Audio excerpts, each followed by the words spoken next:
If you were to walk through the suburb of Saffron Park on a quiet afternoon, you might expect to find nothing more unusual than a group of poets arguing about the merits of a certain rhyme scheme. But in G.K. Chesterton's 1908 novel, The Man Who Was Thursday, the arguments are much more explosive. The story begins with a debate between two men, Lucian Gregory, a flamboyant poet who believes that art is found in destruction and disorder, and Gabriel Syme, a man who argues that true art is actually the triumph of order over chaos. To Syme, the most beautiful thing in the world isn't a chaotic explosion, but the perfect, predictable precision of a trained timetable. This debate isn't just an academic exercise, it's the spark that pulls Syme into a nightmare. Irritated by Syme's insistence on order, Gregory challenges him to prove his sincerity. He demands that Syme swear a vow of secrecy, promising not to involve the police, before Gregory reveals the true nature of his radicalism. This leads the two men away from the sunny streets of Saffron Park and down into a subterranean headquarters in Chiswick, where the world begins to tilt on its axis.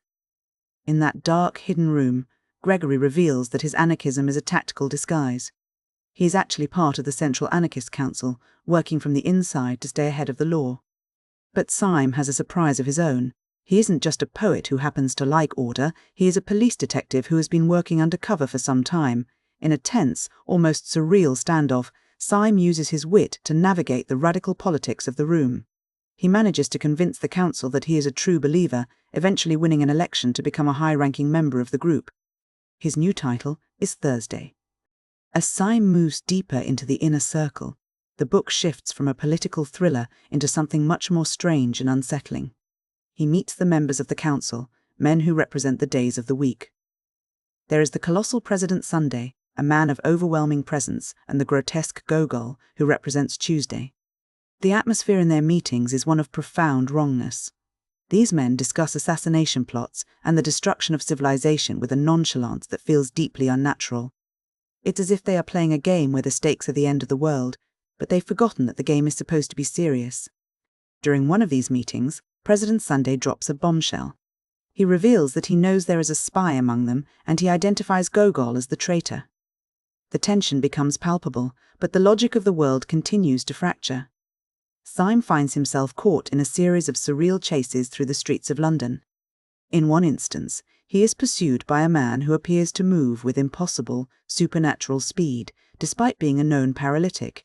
It is a moment of pure nightmare where the laws of physics and biology seem to have been suspended.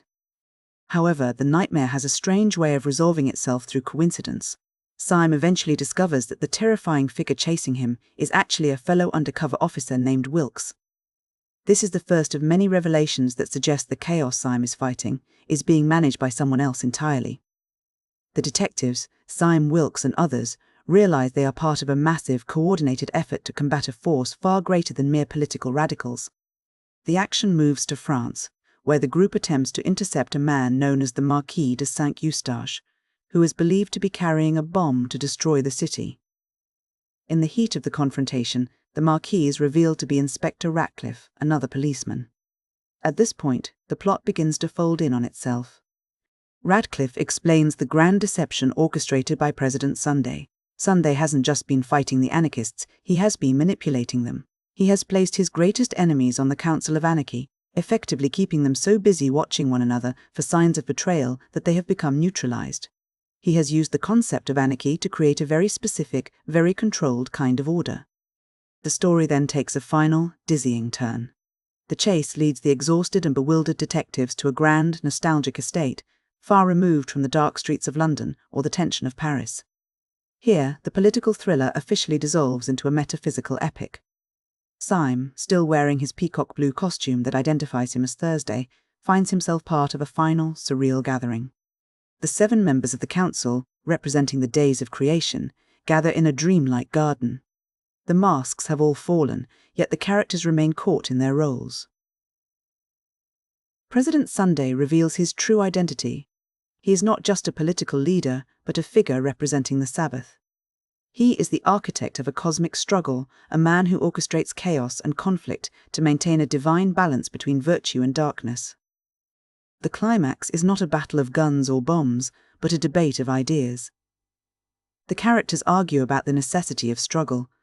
They discuss whether the world needs the friction of evil to make virtue meaningful, or if a state of perfect, static order, like the Sabbath, is actually a kind of death. In a moment of terrifying, transcendental intensity, Syme experiences a vision of Sunday's face, a sight so overwhelming it feels as though the fabric of reality is tearing. Then suddenly it is over. Syme wakes up back in Saffron Park. He is back in the sunlight, back among the poets, and the nightmare seems to have been nothing more than a fever dream. But he is not the same man. He has been transformed by the experience, left with a sense of profound, spiritual clarity about the nature of the world he inhabits. When we look at the structure of the book, it's easy to see why it feels so disorienting. Chesterton is playing with the idea of the controlled nightmare. The plot moves through layers of deception, policemen acting as anarchists acting as spies, and a cosmic entity acting as a political leader. This creates a sense of a world that is inherently nonsensical, yet driven by a very definite, intelligible purpose. One of the most interesting ways to interpret this is through the paradox of disguise. In the novel, the characters are most effective when they are being most conspicuous. The best way to hide a detective is to have him dress as a radical and act with extreme, flamboyant conviction. This suggests that the truth isn't found by looking for what is hidden in the shadows, but by looking directly at the things that are shouting the loudest. There is also a profound tension between order and anarchy. Throughout the book, we see two different versions of order. There is the human order, the police, the laws, the train timetables, which is a constant defensive struggle to keep things running. And then there is the divine order, represented by Sunday, which is much more terrifying. This divine order doesn't seek to eliminate chaos, but to use it. It suggests that the struggle between good and evil isn't a mistake or a glitch in the system, but a necessary part of the cosmic design. Some readers find this idea unsettling. If the struggle between good and evil is orchestrated by a higher power to maintain balance, it can feel as though human agency is being minimized.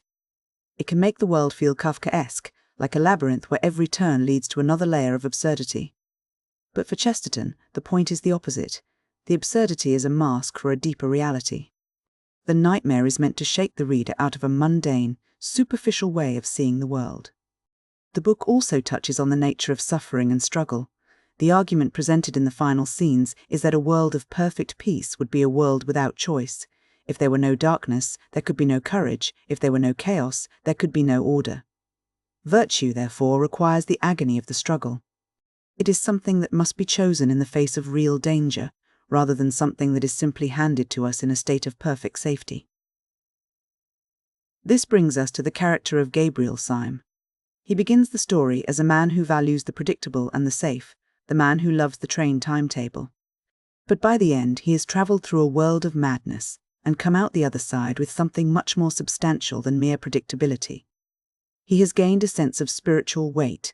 He has realized that while order is necessary, it is an order that must be actively fought for and defended against a chaos that is always, perpetually, just around the corner.